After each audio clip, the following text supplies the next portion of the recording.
Saptashrungi kitchen मध्ये आज बनवणार आहोत आपण 5 मिनिटात होणारं घोसाळं। अर्धी वाटी मूग डाळ पाण्यात भिजत घातलेले घोसाळं, 250 ग्रॅम किंवा गिलक, 1 मोठा चमचा लाल मिरची पावडर, हळद, हिंग, चवीप्रमाणे मीठ, जिरे, मोहरी। तेल गरम झालेलं आहे, आता त्यात मोहरी, जिरं,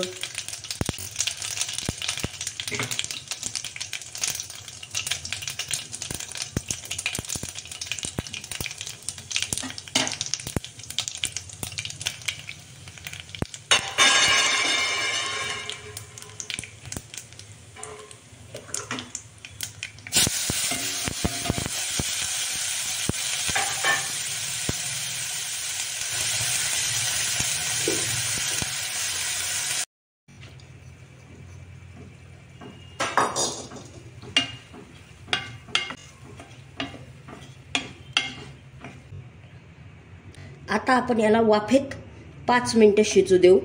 तुम्हाला पाणी टाकायचं असेल तर अर्धा कप टाकू शकता, नाही टाकलं तरी चालेल।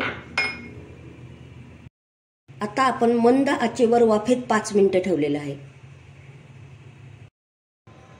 आपलं 5 मिनिटात होणारं डाळ घोसाळं तयार।